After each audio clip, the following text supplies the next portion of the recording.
Hello everyone, आज के lecture में हम बात करेंगे about the adrenergic drugs, pharmacological actions and various therapeutic uses with mnemonic. Okay, so let's start with the classification.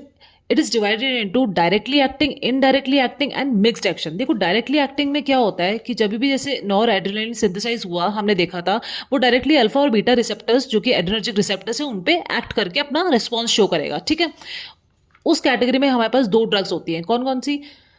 Catecholamines and non catecholamines. Catecholamines क्या होते हैं? एंडोजीनस भी हो सकते हैं, ठीक है, तो और एक्सोजीनस भी हो सकते हैं. तो कैटेकोलामीन्स की कैटेगरी में आपने ऑलरेडी प्रीवियस वीडियो में जाके प्लेलिस्ट में आप देख सकते हैं. It is nor adrenaline, adrenaline and dopamine. ये एंडोजीनस है, ये ऑलरेडी हमारी बॉडी के अंदर है. ठीक है, तो वो कौन कौन से हो गए? एड्रेनालिन को हम एपिनेफ्रिन भी बोलते हैं, नॉर एड्रेनालिन को हम नॉर एपिनेफ्रिन भी बोलते हैं, दूसरा नाम है. ठीक है, अलग अलग दो चीजें नहीं है, एक ही चीज है. और डोपामिन हो गया, तो ये तो आपको याद हो जाएगा. दूसरा कैटेकोलामीन में कैटेगरी आती है एक्सोजीनस. एक्सोजीनस मतलब आप बाहर से दे रहे हैं, फिर आप सिंथेटिक भी बोल सकते हैं. ठीक है, उसमें आता है हमारे पास आइसोप्रेनालिन, डोब्यूटामिन, डोपेक्सामिन एंड फेनोल्डापाम. ठीक है, इसको याद करने का क्या निमोनिक है? ID 2 fine. मतलब आप बाहर जा रहे हैं, मतलब एक्सोजीनस, आप इंडिया से अगर बाहर जा रहे हैं तो आपको आईडी शो करनी पड़ेगी, तो आईडी 2, नहीं तो क्या लग जाएगा? फाइन. इसको फाइन को FEN से याद कर लो. ठीक है, तो ID 2 fine. Okay, then we have another category that is non catecholamines. Okay, इसमें हमने डिवाइड किया. वैसे तो आप सीधा ये इन ड्रग्स के नाम लिख सकते हैं. ठीक है, ऑलरेडी आप ऐसे लिख सकते हैं, तो alpha agonist and beta agonist ऐसे करके. बट अच्छा होगा अगर आप इसको डिवाइड करके आप लिखें. ठीक है, alpha 1 selective agonist, alpha 2 selective agonist, beta 1 selective agonist and beta 2 selective agonist. ठीक है, इस तरह से लिखे तो ज्यादा बेटर है. तो अल्फा 1 सेलेक्टिव में आते हैं नेफाजोलिन, ऑक्सीमेटाजोलिन, फिनाइलेफ्रिन, जाइलोमेटाजोलिन. इसमें बेसिकली वो ड्रग्स है जो नेजल डीकंजेस्टेंट हैं. ठीक है, तो किससे शुरू होगा? एन से.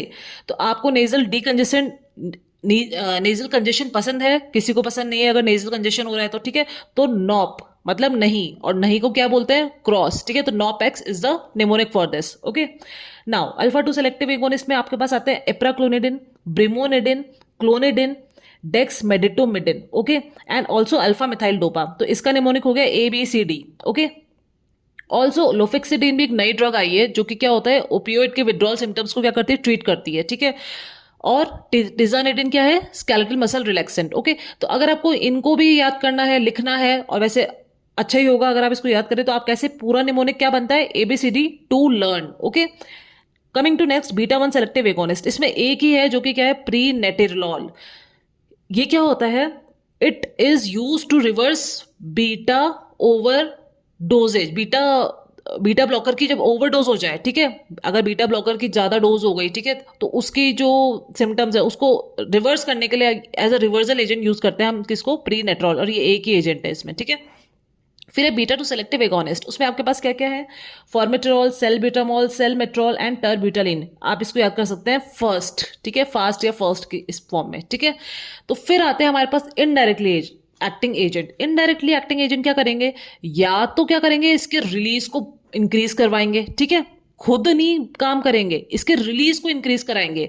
और क्या होते हैं? या फिर जो इसका रीअपटेक हो रहा है, ठीक है, इस रीअपटेक को क्या करेंगे? स्टॉप कराएंगे. क्यों? मेन उद्देश्य यही है कि साइनेप्टिक क्लेफ्ट में पर्टिकुलर अमाउंट में नॉर एड्रेनालिन हमको चाहिए ताकि वो एक्ट कर सके. ठीक है, तो खुद तो काम करेंगे नहीं, या तो इसको रीअपटेक को क्या कर दिया? स्टॉप कर दिया. और या फिर क्या करेंगे? नॉर एड्रेनालिन को स्टोरेज वेसाइकल्स में से रिलीज करवाएंगे. कैसे? ये जो नॉर एपिनेफ्रिन ट्रांसपोर्टर था जिससे इसका रीअपटेक हो रहा है, तो ये जो ड्रग्स हैं इनडायरेक्टली एक्टिंग, ये भी क्या करेंगी? इसी ट्रांसपोर्टर के थ्रू न्यूरोनल साइटोप्लाज्म में एंटर करेंगी. यहां पे एंटर करने के बाद ये कहां जाएगी? स्टोरेज वेसाइकल में. अब स्टोरेज वेसाइकल में क्या है? नॉर एड्रेनालिन ऑलरेडी प्रेजेंट है. ठीक है, तो एक पर्टिकुलर अमाउंट तक ही ये स्टोर हो सकता है. ठीक है, तो यहां पर जाके ये ड्रग क्या करेंगी? खुद तो इसके अंदर स्टोरेज वेसाइकल के अंदर जाके नॉर एड्रेनालिन को यहां से डिस्प्लेस कर देगी. और ये नॉर एड्रेनालिन यहां से डिस्प्लेस होके कहां पर एंटर करेगा? साइनेप्टिक क्लेफ्ट में. कैसे? वही कैल्शियम का वो होगा. ठीक है, साइनेप्टिक क्लेफ्ट में एंटर करेगा. And now this noradrenaline is able to act on this. Suppose इसको ऐसे याद कर सकते हो, डिस्प्लेसमेंट. अब अगर नॉर एड्रेनालिन में मान लो उसकी बॉडी में इतनी क्षमता नहीं है कि वो खुद से साइनेप्टिक क्लेफ्ट तक पहुंच सके, तो आपने एक सहारा दिया है. कौन सी ड्रग्स? जो कि एक्शन बाय डिस्प्लेसमेंट शो कर रही है. ठीक है, तो डिस्प्लेस कहां पे हो रहा है? स्टोरेज वेसाइकल में. ओके, सो रीअपटेक इनिबिटर वाली जो ड्रग्स है, रीअपटेक मतलब ये जो रीअपटेक हो रहा है ट्रांसपोर्टर, इसको इनिबिट करने वाली ड्रग्स है कोकेन और ट्राईसाइक्लिक एंटी डिप्रेसेंट्स, ठीक है, सीटी के तौर पे याद कर सकते हैं। और क्या है, मतलब रीअपटेक मतलब सपोज क्लास टेस्ट आपको रीटेक रीटेक करना है, क्लास टेस्ट है ना, वापस देना है, इस तरह से आप याद कर सकते हैं। फिर एक्शन बाय डिस्प्लेसमेंट, जो डिस्प्लेस करके कर रही है कौन सी, एम्फेटामीन्स हो गई, मिथाइल फेनिडेट हो गई, मोडाफिनिल हो गई, इसको आप एएम से याद कर सकते हैं। देखो एक्शन बाय डिस्प्लेसमेंट में एक और आती है ड्रग, जैसे उसको हम बोलते हैं tyramine, but as a drug it is not useful. तो टायरामीन कहाँ पे किस में होता है, कौन से फूड आइटम्स में, जैसे हो गया चीज हो गया, ठीक है, या फिर वाइन हो गया, ठीक है, इनमें योगर्ट हो गया, इनमें क्या होता है, टायरामीन कंटेनिंग कंपाउंड होता है। वो क्या करता है, इस नॉर एड्रेनलिन को यहाँ से डिस्प्लेस करता है, और डिस्प्लेस करवा के फिर क्या होता है, बहुत सारा नॉर एड्रेनलिन रिलीज हो जाता है, ठीक है। तो फिर क्या होगा, उस पेशेंट में क्या होता है, और अगर प्लस वो पेशेंट क्या है, माओ इनिबिटर्स पे है, ठीक है, क्यों, क्योंकि नॉर एड्रेनलिन का सीओएमटी और मोनोअमीन ऑक्सीडेज, इनसे क्या होता है, ये मेटाबोलाइट्स में चेंज हो जाता है। तो अगर कोई पेशेंट माओ इनिबिटर्स ले रहा है, ठीक है, मतलब माओ एंजाइम को इनिबिट करने वाली कोई दवाई पेशेंट ले रहा है, तो क्या होगा, अब ये जो नॉर एड्रेनलिन रिलीज हो रहा है ये मेटाबोलाइज नहीं हो पाएगा, तो उस पेशेंट में क्या होता है, बहुत सारा नॉर एड्रेनलिन रिलीज हो जाता है। It can lead to what, hypertensive crisis. In what patient, जो चीज फूड आइटम, सपोज पिज्जा आप खा रहे हो, ठीक है, उसके साथ माओ इनिबिटर्स पे भी हो, ठीक है, कोई पेशेंट है जो पिज्जा और चीज कंटेनिंग फूड आइटम ले रहा है या फिर वाइन ले रहा है, ठीक है, उसका वाइन का इंटेक है, प्लस उसको डॉक्टर ने एडवाइस किया हुआ है माओ इनिबिटर्स ऑल्सो, ठीक है, तो उस कंडीशन में क्या होगा, बहुत सारा नॉर एड्रेनलिन रिलीज हो जाएगा और it will lead to what, hypertensive crisis, क्योंकि अब माओ एंजाइम तो ऑलरेडी आपने दवाई लेके इनिबिट कर दिया। Okay, now coming to next what, mixed action, third category आपके पास है मिक्स्ड, मतलब वो डायरेक्टली भी एक्ट कर रही है, ठीक है, डायरेक्टली कैसे कि अल्फा बीटा रिसेप्टर्स पे भी एक्ट कर रही है, और क्या कर रही है, नॉर एड्रेनलिन का रिलीज भी इंक्रीज करवा रही है, ठीक है। वो कौन सी ड्रग होती है, इफेड्रिन, सूडो इफेड्रिन एंड मेफेंटरमीन, ठीक है, इसको पीईएम से याद कर सकते हैं आप, प्रोटीन एनर्जी मालन्यूट्रिशन, मतलब प्रोटीन और एनर्जी का मिक्सचर है, ठीक है। तो done with the mnemonics and all classification. देखो यहां पे मैं एक चीज बताना चाहूंगी आपको कि एक ये थेरापेटिक क्लासिफिकेशन बोलते हैं इसको, ठीक है, this is also available in literature, ठीक है। तो अगर आपको लगता है कि आप इसको लिखना चाहते हैं तो भी आप लिख सकते हैं therapeutic classification, but actual classification is this, ठीक है, this is actually therapeutic uses, तो थेरापेटिक बेस्ड क्लासिफिकेशन है, and this is according to its action कि हाउ ड्रग एक्ट्स। ओके, तो आप ऑन द बेसिस आपको ऊपर लिखना जरूरी होता है, या फिर आपको पता होना चाहिए फॉर प्री पीजी कि किस बेसिस पे क्लासिफिकेशन है, ठीक है। So now let's start with the pharmacological action. सबसे पहले हम स्टार्ट करते हैं डायरेक्टली एक्टिंग सिंपैथोमिमेटिक्स, ठीक है।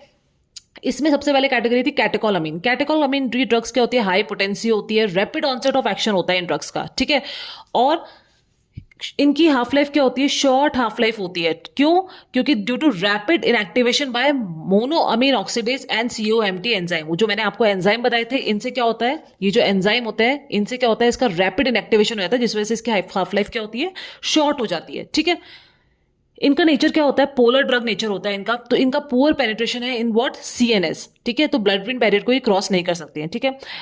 आप इनको ओरली प्रिस्क्राइब नहीं कर सकते हैं, क्यों, इन ड्रग्स का मेटाबॉलिज्म होता है इंटेस्टाइन में by what, MAO enzyme, monoamine oxidase and COMT, ठीक है, कैटेकोल मिथाइल ट्रांसफरेज, और लिवर में किससे होता है, अगेन मोनोअमीन ऑक्सीडेज से। तो दैट्स वाई अगर आप दोगे तो ये एंजाइम का क्या हो जाएगा, ये इन ड्रग का क्या हो जाएगा, मेटाबॉलिज्म हो जाएगा, और ड्रग अपना थेरेपेटिक इफेक्ट शो नहीं कर पाएगी, इसलिए कैटेकोलामीन्स को आप ओरली नहीं एडमिनिस्टर कर सकते हैं, हालांकि नॉन कैटेकोलामीन्स को आप ओरली एडमिनिस्टर कर सकते हैं। ओके, सो अब हम इसके बात करेंगे कि इफेक्ट ऑन फार्माकोलॉजिकल एक्शंस देखते हैं हम वन बाय वन। तो सबसे पहला हम एक्शन देखेंगे हार्ट पे, ठीक है, तो हार्ट से रिलेटेड हम सब देखेंगे, हार्ट पे देखेंगे, ब्लड वेसल, बीपी पे, ठीक है।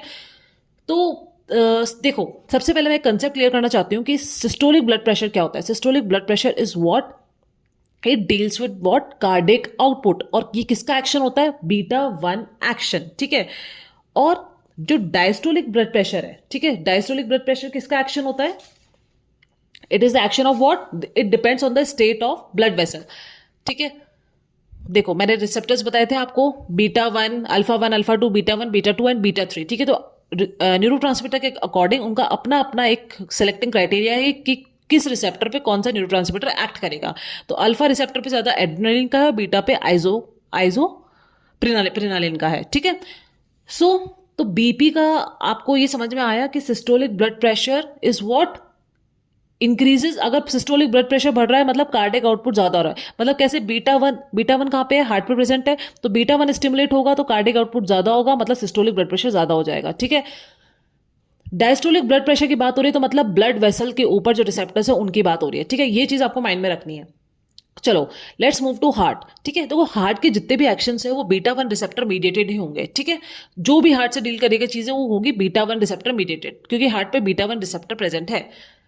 तो एड्रेनलिन क्या करता है हार्ट पे, हार्ट रेट को क्या करेगा, इंक्रीज करेगा। कैसे, ऐसे नोड की एक्टिविटी को क्या कर देगा, स्टिमुलेट कर देगा, जिस वजह से क्या होगा, हार्ट रेट इंक्रीज हो जाएगी। ठीक है, अब क्या होगा, अगर इसने एड्रेनलिन को आपने हाई डोज में दे दिया तो ये क्या होगा, जो लेटेंट पेसमेकर्स हैं, ठीक है, latent pacemakers also like latent pacemakers present on AV node, ठीक है, वो भी क्या हो जाएंगे, अपना काम करना स्टार्ट हो जाएंगे। तो it can lead to what, arrhythmia, that can be adverse effects. Okay, so BP बहुत ज्यादा बढ़ सकता है। ठीक है, तो इसका रिफ्लेक्स एक्शन क्या होगा, अगर बीपी बहुत ज्यादा बढ़ गया एड्रेनलिन देने के बाद, इसका रिफ्लेक्स एक्शन क्या होगा, ऐसे नोड को फिर ये क्या कर देगा, डिप्रेस कर देगा। ठीक है, also adrenaline result in what, increase force of contraction of heart, क्योंकि बीटा वन रिसेप्टर है, बीटा वन रिसेप्टर क्या करता है, कॉन्ट्रैक्शन भी इंक्रीज कराएगा, हार्ट रेट भी इंक्रीज कराएगा। ठीक है, और cardiac contraction and oxygen consumption भी इंक्रीज करवाता है। एड्रेनलिन से इसका इफेक्ट क्या है, ठीक है, कॉन्ट्रैक्शन एंड ऑक्सीजन कंजप्शन भी इंक्रीज होगा, कंडक्शन वेलोसिटी भी इंक्रीज होगी। सो कंडक्शन वेलोसिटी अगर इंक्रीज हो रही है तो this adrenaline can be used in partial AV block overcome. ठीक है, it can overcome what, partial अगर एवी ब्लॉक है तो कंडक्शन वेलोसिटी इंक्रीज से दिस कैन बी ट्रीटेड। ठीक है, अब हम देखते हैं अबाउट व्हाट हार्ट रेट। ठीक है, अब हार्ट रेट के बारे में अगर हम देखें तो एड्रेनलिन, नॉर एड्रेनलिन और आइसोप्रेनालिन, ठीक है, direct effect, then reflex action, then net effect. ठीक है, देखो होता क्या है, एड्रेनलिन बीटा वन रिसेप्टर को स्टिमुलेट करेगा जो कि हार्ट पे प्रेजेंट है, तो हार्ट रेट क्या होगी, इंक्रीज होगी, ये इसका डायरेक्ट इफेक्ट है। ठीक है, रिफ्लेक्स एक्शन इसका नहीं होता, तो नेट इफेक्ट क्या है, एड्रेनलिन हार्ट रेट को इंक्रीज ही कराएगा थ्रू बीटा वन। ठीक है, नॉर एड्रेनलिन का डायरेक्ट इफेक्ट क्या होता है, वो भी बीटा वन रिसेप्टर को स्टिमुलेट करेगा। जब भी बीटा वन रिसेप्टर स्टिमुलेट होगा तो हार्ट रेट इंक्रीज होगी। अब जब हार्ट रेट इंक्रीज हो रही है तो वेगल स्टिमुलेशन होगा, और वेगल स्टिमुलेशन से क्या होगा, M2 रिसेप्टर स्टिमुलेट होंगे, और M2 रिसेप्टर से एसिटिलकोलिन आएगा, एसिटिलकोलिन क्या करेगा, हार्ट रेट को डिक्रीज कर देगा। It can be called as reflex bradycardia. ठीक है, तो नेट इफेक्ट क्या होता है नॉर एड्रेनलिन का, हार्ट रेट डिक्रीज होती है। ठीक है, आइसोप्रेनालिन क्या करता है, हार्ट रेट को इंक्रीज करेगा। ओके, और रिफ्लेक्स एक्टिविटी क्या है इसकी, रिफ्लेक्स में भी क्या हो रहा है, इंक्रीज हो रहा है, तो नेट इफेक्ट क्या है इसका, increase in heart rate. Okay, देखो आइसोप्रेनालिन का क्या है, it is no alpha action, it acts on beta one, beta two and beta three, इसका कोई अल्फा एक्शन नहीं है। ओके, सो नेट इफेक्ट है adrenaline result in increase in heart rate, noradrenaline में क्या होता है, decrease in heart rate, isoprenaline very increase in heart rate. Okay, so अगर अब आप नॉर एड्रेनलिन को अगर आप एट्रोपिन के बाद दे रहे हैं तो क्या होगा, हार्ट रेट इंक्रीज ही होगा। क्यों, क्योंकि एट्रोपिन ने क्या कर दिया है, मस्करिनिक रिसेप्टर्स को ब्लॉक कर दिया है। अब जब मस्करिनिक रिसेप्टर ब्लॉक हो गए हैं तो जो वेगल स्टिमुलेशन हो रहा है उस वजह से एसिटिलकोलिन रिलीज नहीं हो पाएगा, तो that's why it will result in what, increase in heart rate. ठीक है, अब हम बात करते हैं about the blood vessel. Blood vessel में अगर हम बात करें, देखो ब्लड वेसल में क्या होता है, इट डिपेंड्स ऑन कि कौन से रिसेप्टर कहाँ प्रेजेंट है। देखो ब्लड वेसल पे दोनों रिसेप्टर्स हैं, लेकिन जब किसका कंसंट्रेशन कितना है ब्लड वेसल पे वो डिपेंड, उससे हमें पता लगता है कि वेसो कंस्ट्रक्शन होगा या वेसो डायलेशन होगा। ठीक है, तो रिसेप्टर कौन से हो गए, अल्फा रिसेप्टर और beta two receptor. Alpha one alpha to दोनों क्या कराते हैं, वेसो कंस्ट्रक्शन, और बीटा टू क्या करवाता है, वेसो डायलेशन। कैसे, ABCD, इस तरह से आप याद कर सकते हैं। ठीक है, तो अल्फा रिसेप्टर्स इसलिए कहाँ पे प्रेजेंट होते हैं, सबसे ज्यादा स्किन पे प्रेजेंट हो गए। ठीक है, यू कैन से स्प्लैंक्टिक वेसल्स में हो गए। ठीक है, और you can say like mucus, ठीक है, स्किन, म्यूकोसल मेम्ब्रेन, ठीक है, इन पे क्या होते हैं आपके अल्फा रिसेप्टर्स होते हैं। ठीक है, in renal bed, okay, also alpha receptors are present जो कि क्या करवाएंगे, vasoconstriction. Beta two receptors क्या होते हैं, स्केलेटल मसल हो गए, कोरोनरी वेसल्स हो गए, लिवर। ठीक है, तो वहां पे क्या होगा, वेसो डायलेशन होगा। देखो स्केलेटल मसल को काम करने के लिए ब्लड चाहिए, तो ब्लड कैसे आएगा, वेसो डायलेशन होके। ठीक है, तो that's why beta two receptors are there. अब बात करते हैं हम ब्लड प्रेशर की, वेरी वेरी इंपॉर्टेंट, सब में से इंपॉर्टेंट ब्लड प्रेशर है। ठीक है, देखो सिस्टोलिक बीपी है हमारे पास और डायस्टोलिक बीपी है, ठीक है। सिस्टोलिक बीपी किसका काम होता है, बीटा वन रिसेप्टर जो कि हार्ट पे प्रेजेंट है, और डायस्टोलिक बीपी किससे डील करता है, ब्लड वेसल। तो ब्लड वेसल पे कौन से है, अल्फा और बीटा टू, ठीक है। देखो एड्रेनलिन की बात करें सबसे पहले, तो क्या एड्रेनलिन क्या करता है, सिस्टोलिक बीपी को इंक्रीज करता है, direct beta beta one action है, और डायस्टोलिक बीपी को क्या करता है, डिक्रीज करता है, ठीक है। तो नेट इफेक्ट क्या होता है इसका, मीन बीपी क्या होता है, फाइनल इंक्रीज ही होता है। देखो कैसे हम बात करते हैं, अगर सबसे पहले क्या होगा, अल्फा वन रिसेप्टर मान लो स्टिमुलेट हो रहा है, अल्फा वन रिसेप्टर अगर स्टिमुलेट हुआ तो इट विल रिजल्ट कहाँ पे है, ये ब्लड वेसल पे है। Alpha one receptor is present on what, blood vessel, ठीक है। तो ब्लड वेसल पे जैसे ये रिसेप्टर स्टिमुलेट होगा वैसे ही क्या होगा, वेसो कंस्ट्रक्शन होगा। अल्फा रिसेप्टर के स्टिमुलेट होने से क्या हो रहा है, vasoconstriction. Now this vasoconstriction will result in what, increase in diastolic BP, ठीक है। अब जैसे ही डायस्टोलिक बीपी इंक्रीज होगा वैसे ही बैरो रिसेप्टर्स क्या है, एक्टिवेट हो जाएंगे, ठीक है। It will send signal to what, nucleus tractus solitarius which is present in what, medulla. अब यहां से क्या होगा, पैरासिम्पैथेटिक वेगल आउटफ्लो इंक्रीज होगा। This will result in release of acetylcholine on to heart. अब एस्टिल कोलिन कहाँ पे act करेंगे, M2 रिसेप्टर पे, जो कि कहाँ पे प्रेजेंट है, एसए नोड पे। और M2 रिसेप्टर का काम क्या होता है एस्टिल कोलिन के स्टिमुलेशन पे, हार्ट रेट को डिक्रीज करना। तो आपने देखा कि जब डायस्टोलिक बीपी इंक्रीज हुआ तो heart rate at the end क्या हुई है, डिक्रीज हुई है। इसको हम बोलते हैं रिफ्लेक्स ब्रैडीकार्डिया, ओके। दूसरा क्या है, अगर बीटा टू रिसेप्टर स्टिमुलेट हो रहा है तो बीटा टू रिसेप्टर भी कहाँ पे प्रेजेंट है, ब्लड वेसल पे प्रेजेंट है। बीटा टू रिसेप्टर स्टिमुलेट होने पे क्या करवाता है, वेसो डायलेशन। तो अगर वेसो डायलेशन हो रहा है तो डायस्टोलिक बीपी क्या होगा, कम होगा। भाई अगर ब्लड वेसल डायलेट हो रही है तो बीपी क्या होता है, कम होता है। तो डायस्टोलिक बीपी में क्या हो गया, कम हो गया। डायस्टोलिक बीपी कम होने से क्या होगा, it will send signal to what, to increase central sympathetic outflow. और जैसे ही आउटफ्लो इंक्रीज होगा वैसे क्या होगा, हार्ट रेट इंक्रीज हो जाएगी। तो जब डायस्टोलिक बीपी डिक्रीज हो रहा है तो हार्ट रेट क्या हो रही है, इंक्रीज हो रही है, ठीक है। अब देखो इस पे अगर हम बात करें, adrenaline acts on what, alpha one, alpha two, beta two and weak beta three action, ठीक है। तो क्या करता है ये, सिस्टोलिक बीपी को तो इंक्रीज करेगा बीटा वन एक्शन, और डायस्टोलिक बीपी को क्या करता है, ये डिक्रीज करता है, ठीक है।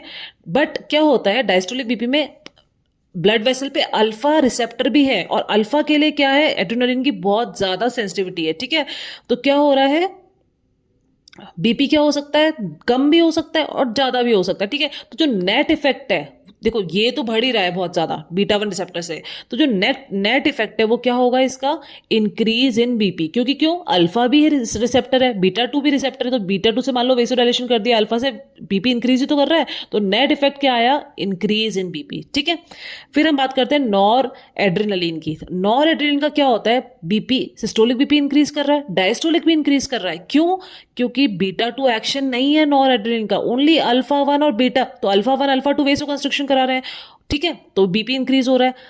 बीटा वन स्टिमुलेट कर रहा है ये, तो क्या हो रहा है, हार्ट कॉन्ट्रैक्ट है तो बीपी इंक्रीज हो रहा है। तो नेट इफेक्ट क्या होगा, बीपी बहुत ज्यादा इंक्रीज हो रहा है in relation to what, noradrenaline, okay. BP increase होता है। आइजोप्रेनालिन की बात क्या होती है, इसमें कोई अल्फा एक्शन नहीं होता, ठीक है। तो बीटा टू क्या करेगा, वेसो डायलेशन कराएगा तो बीपी डिक्रीज होगा, ठीक है। और आइजोप्रेनालिन बीटा वन के थ्रू क्या करेगा, सिस्टोलिक बीपी को इंक्रीज करेगा। तो नेट इफेक्ट क्या होता है इसका, बीपी डिक्रीज, ठीक है, क्योंकि इसका अल्फा एक्शन है ही नहीं, ठीक है। तो इस वजह से क्या है, इसका बीपी डिक्रीज, तो पेरिफेरल रेजिस्टेंस भी नहीं हो पाता है। तो एट द एंड क्या है, एड्रेनलिन बीपी इंक्रीज करता है, नॉर एड्रेनलिन बहुत ज्यादा करेगा, और आइजोप्रेनालिन क्या करता है, बीपी को डिक्रीज करता है, ओके, गॉट इट। तो ये इसके इफेक्ट्स हैं। तो अगर आप बात करें कि अगर आप स्लो एड्रेनलिन दे रहे हैं, ठीक है, अब एड्रेनलिन के केस में क्या होता है, दो चीजें निकल के आती है। एक क्या होता है कि अगर आप स्लो एड्रेनलिन का इन्फ्यूजन कर रहे हैं आईवी, ठीक है, तो क्या होता है, जब स्लोली आप दोगे तो beta two receptor more sensitive होते हैं देन अल्फा, ठीक है। और रैपिड अगर आप इन्फ्यूजन, आईवी इन्फ्यूजन कर रहे हो, ठीक है, तो तब क्या होता है, there is marked increase in both systolic और डायस्टोलिक। आपने रैपिडली अगर इन्फ्यूज किया है पेशेंट में तो सिस्टोलिक भी बढ़ेगा और डायस्टोलिक भी बढ़ेगा, रैपिड इन्फ्यूजन। क्यों, क्योंकि अब रैपिड इन्फ्यूजन में क्या है, देखो दो रिसेप्टर है, तो रैपिड इन्फ्यूजन के केस में क्या है, अल्फा रिसेप्टर बहुत ज्यादा सेंसिटिव हो जाता है, ठीक है, देखो, ठीक है। At high concentration alpha response predominates, तो अगर अल्फा प्रीडोमिनेट कर रहा है तो क्या होगा, वेसो कंस्ट्रिक्शन होगा, तो बीपी क्या बढ़ेगा, डायस्टोलिक बीपी भी क्या होगा, बढ़ जाएगा, ठीक है। अब थोड़े टाइम बाद क्या होगा, ठीक है, थोड़े टाइम बाद क्या होगा, ब्लड जो कंसंट्रेशन है एड्रेनलिन का, जो आपने, मैं बात कर रही हूँ रैपिड एड्रेनलिन जो आपने इन्फ्यूजन किया है, ठीक है, आपने बहुत ज्यादा इन्फ्यूजन कर दिया तो क्या हुआ, सिस्टोलिक तो बढ़ेगा ही बढ़ेगा। डायस्टोलिक क्यों बढ़ रहा है, क्योंकि अल्फा अभी स्टिमुलेट हुआ है, ठीक है। अब धीरे धीरे क्या होगा, जैसे जैसे रैपिड अपटेक और डिसिपेशन होगा एड्रेनलिन का, वैसे वैसे क्या होगा, कंसंट्रेशन कम होता जाएगा, ठीक है। अब कंसंट्रेशन कम होता जाएगा जब, उसके हिसाब से क्या होगा, फिर अल्फा रिसेप्टर स्टिमुलेट नहीं हो पाएगा, ठीक है। अब अल्फा स्टिमुलेट नहीं हो पाएगा तो क्या होगा, केवल बीटा रिसेप्टर ही क्या होगा, स्टिमुलेट होगा, ठीक है। दैट्स वाई हम ये बोलते हैं कि BP returns to normal in few minutes and a secondary fall in mean BP follows, ठीक है। देखो, ये जो अल्फा रेस्पॉन्स प्रीडोमिनेंट किया है ना, इसमें क्या होता है, वेसो कंस्ट्रिक्शन, इवन स्केलेटल मसल में भी वेसो कंस्ट्रिक्शन होता है इस टाइम। अब यहां समझते हैं हम इस बात को, एड्रेनलिन आपने इंजेक्ट किया, ठीक है, तो क्या होगा, अल्फा भी है और बीटा भी है, सिस्टोलिक बीपी तो इंक्रीज करा ही है, ठीक है। अब देखो ब्लड वेसल की बात कर रहे हैं हम, अल्फा भी है और बीटा भी है, तो जब ज्यादा कंसंट्रेशन में एड्रेनलिन है, आपने रैपिडली इन्फ्यूज किया है, तब क्या होगा, अल्फा रिसेप्टर की सेंसिटिविटी ज्यादा होती है, ठीक है। सबसे ज्यादा पहले काम किस पे करेगा, अल्फा पे। तो अल्फा रिसेप्टर का काम क्या होता है, वेसो कंस्ट्रक्शन, मतलब वेसो कंस्ट्रक्शन से क्या हो गया, बीपी बढ़ गया, ठीक है। अब क्या होगा, धीरे धीरे जैसे जैसे रैपिड अपटेक हुआ, डिसिपेशन हो रहा है एड्रेनलिन का, वैसे वैसे क्या होगा, कंसंट्रेशन कम होता जाएगा। अब कम कंसंट्रेशन पे अल्फा रिसेप्टर सेंसिटिव नहीं होते हैं, लेकिन बीटा टू रिसेप्टर स्टिल कम कंसंट्रेशन पे सेंसिटिव है, तो only after this only fall in BP will be seen, okay. So this is called as vasomotor reversal of Dale phenomenon, okay. Also आप इसको कैसे देख सकते हैं कि सपोज आपने पहले अल्फा ब्लॉकर दे दिया, अल्फा ब्लॉकर क्या करेगा, अल्फा रिसेप्टर को ब्लॉक कर देगा। अब भाई ये तो ब्लॉक हो गया, अब इसके बाद आप एड्रेनलिन इंजेक्ट कर रहे हैं, तो एड्रेनलिन को काम करने के लिए अल्फा रिसेप्टर तो मिला ही नहीं, लेकिन कौन सा मिल रहा है, बीटा रिसेप्टर मिल रहा है। तो अब आपको क्या दिख रहा है, only fall in BP is seen, this is called as vasomotor reversal of Dale phenomenon, okay. And this is very important, and pre PG wise, any exam wise, this is very important, ठीक है। So this is called a vasomotor reversal of Dale. And yes, I want to say one thing, that only fall in BP is seen, this word, this line, only fall in BP is seen, it is very important, okay. You have to write this line and you have to understand this line, okay. Now coming to next, what is the next now, अब हम बात करते हैं adrenaline के बारे में, एक बार हम बात कर लेते हैं कि एड्रेनलिन क्या क्या काम करता है। देखो, it is a drug of choice for anaphylactic shock, ठीक है। एनाफाइलेक्टिक शॉक में हम 0.5 ml ऑफ 1:1000 सॉल्यूशन हम एड्रेनलिन का देता है, इंट्रामस्कुलर या सबक्यूटेनियस इंजेक्शन, ठीक है। इंट्रामस्कुलर इंजेक्शन आप देते हैं लेटरल थाई पे, ठीक है। दूसरा, अगर इंट्रावेनस आपको देना है एड्रेनलिन तो 1:10,000 में आप देंगे, ठीक है। दूसरा, ये तो इसके यूजेस वगैरह हैं, ठीक है। रेस्पिरेटरी पे एड्रेनलिन का क्या इफेक्ट है, it is a powerful bronchodilator, ठीक है। डायरेक्टली किस पे एक्ट करेगा, ये ब्रोंकियल स्मूथ मसल में, ओके। हाइपरग्लाइसीमिया पे क्या है, एपिनेफ्रीन सिग्निफिकेंट इसका हाइपरग्लाइसेमिक इफेक्ट है because of increase glycogenolysis in the liver, ठीक है। और ग्लूकागोन को भी रिलीज कराता है, हमने देखा था, and a decrease release of insulin, ठीक है, अल्फा 2 इफेक्ट, ठीक है। तो ये क्या करता है, हाइपरग्लाइसेमिया करता है। दूसरा और क्या इफेक्ट है इसका, लाइपोलाइसिस करता है ये। तो ये सारे इफेक्ट है हार्ट पे, रेस्पिरेटरी पे और ग्लूकोज पे, और लाइपोलाइसिस करता है, ठीक है। दूसरा, अब हम थेरापेटिक यूजेस की अगर बात करें एड्रेनलिन के, तो ये ब्रोंकोस्पाज्म कराता है, ठीक है। ब्रोंकोस्पाज्म में इसका यूज है कैसे, it is a primary drug which is used in what, you can say emergency treatment of respiratory condition, you can say, which causes what, bronchoconstriction, ठीक है। तो आप सीधी सी बात है, अगर ये ब्रोंको डायलेशन करा रहा है तो it is of very use in what, treatment of anaphylactic shock, ठीक है। जहां पर ये क्या है, ड्रग ऑफ चॉइस है, ठीक है। जहां भी ब्रोंकोस्पाज्म हो रहा है तो आप एड्रेनलिन इंजेक्ट करेंगे तो it is a treatment of choice और drug of choice. Anaphylactic shock आपने देख ही लिया, ठीक है। दूसरा है कार्डियक अरेस्ट, एंड एपिनेफ्रीन क्या करता है, ये it can restore cardiac rhythm, ठीक है, in patients of what, cardiac arrest. फिर ये कहाँ पे यूज होता है, लोकल एनेस्थीसिया के साथ भी यूज होता है एड्रेनलिन, ठीक है। सो जिसमें लोकल एनेस्थीसिया सॉल्यूशन जिसमें low concentration of epinephrine like 1:1 lakh, ठीक है। तो ये क्या करता है, ड्यूरेशन बढ़ा देता है लोकल एनेस्थीसिया के काम करने के लिए by producing what, वेसो constriction at the site of injection, ठीक है। और क्या करता है, ये सिस्टमिक एब्जॉर्प्शन जो होता है लोकल एनेस्थीसिया का, उसको भी क्या करता है, रिड्यूस करता है, और लोकल हीमोस्टेसिस प्रोड्यूस करता है, ठीक है। दूसरा, इसको इंट्राऑक्यूलर सर्जरी में भी यूज कर सकते हैं, ठीक है, for the induction and maintenance of mydriasis, also hypoglycaemia, तो ये causes of release of what, counter regulatory hormones and vasoconstrictor it is used in epistaxis as nasal pack soaked in diluted epinephrine. ठीक है, तो epistaxis में भी इसका use है। तो ये सब किसके यूज हो गए? आपके एपिनेफ्रिन के। नेक्स्ट हम चलते हैं डोपामीन। डोपामीन क्या है? Drug of choice in cardiogenic shock. ठीक है, विद ऑलिगोयूरिक रीनाफेरिया। अब देखो डोपामीन का डोज देखो, अगर 1 to 2 माइक्रोग्राम पर किलोग्राम पर मिनट के आप उसमें यूज कर रहे हैं तो it will act on D1 receptor.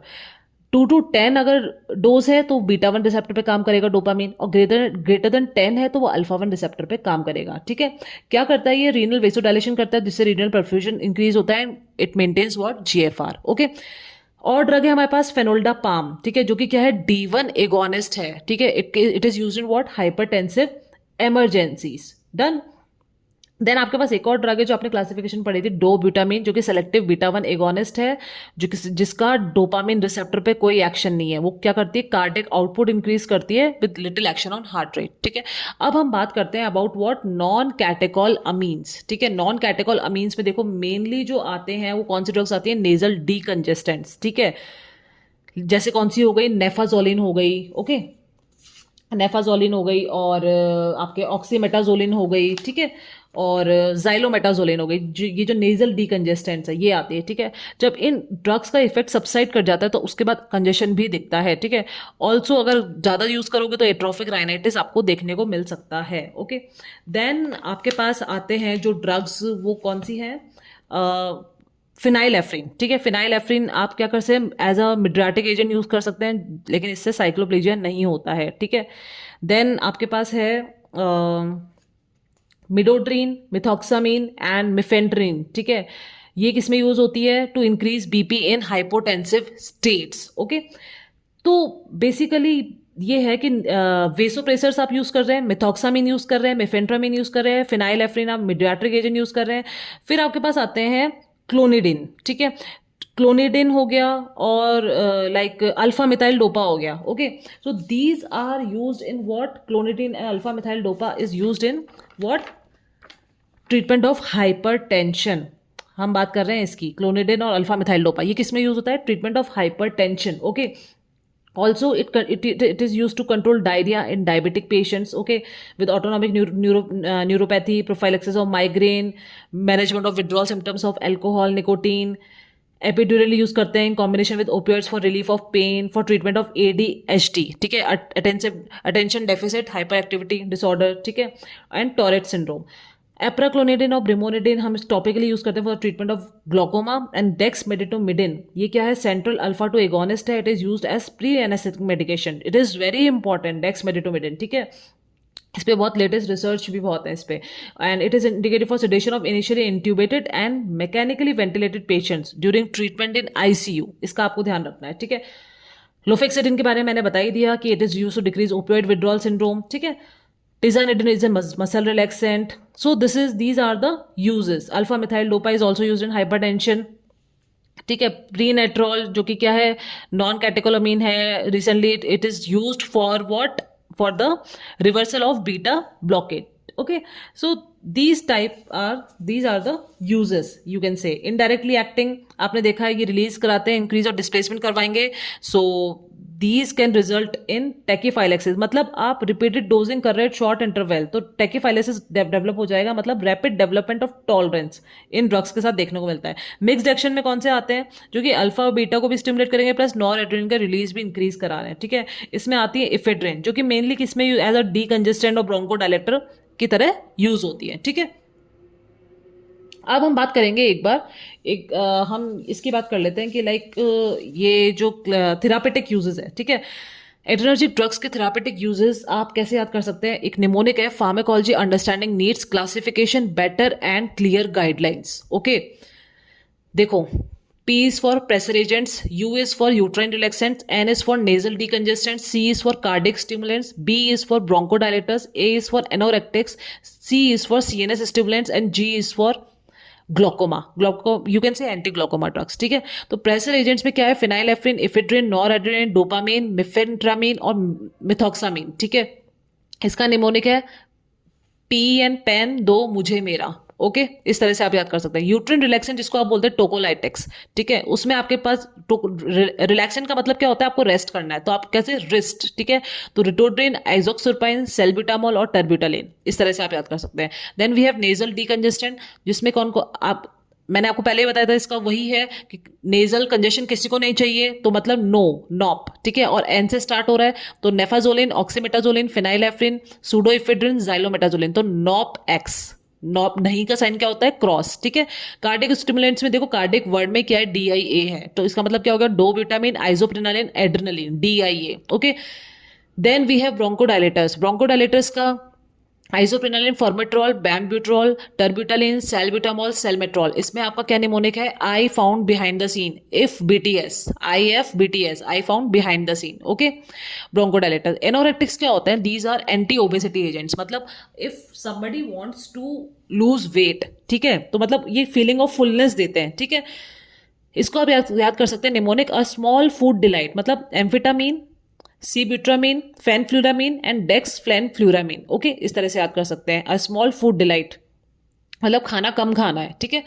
फिर आता है CNS स्टिमुलेंट, जो कि मेनली यूज होते हैं attention deficit hyperactivity disorder में। वो हम हमारे पास अब CNS को स्टिमुलेट कर रही है, मतलब आप ये सोच रहे हो स्टिमुलेट अगर ज्यादा हो गया तो it can lead to mad, ठीक है। तो methylphenidate, methamphetamine, amphetamine and dexamphetamine, okay. देखो इसका जो ये जो एम्फेटामीन्स है, ये दीज आर एडिक्टिव सब्सटेंसेस, ठीक है। It can result in tolerance and dependence easily, okay. Then we have glaucoma, anti glaucoma drugs, वो आपके पास क्या है, A-B की तरह आप याद कर सकते हैं, ANB, apraclonidine and brimonidine, okay. So this is the mnemonic for this. And adverse effects का भी निमोनिक है, वो भी हम देख लेते हैं। जो एड्रेनर्जिक ड्रग्स के एडवर्स इफेक्ट्स है, उसका निमोनिक है अ हिंट। अ हिंट मतलब A से हो गया एरिथमियास, H से हो गया हेडेक हाइपर एक्टिविटी, I से हो गया आपका इंसोमनिया, N से नोजिया एंड T से trimmers, okay. So this is all about the classification, pharmacological action, therapeutic uses, adverse effects of adrenergic agonist. Thank you for watching. Like, share and subscribe.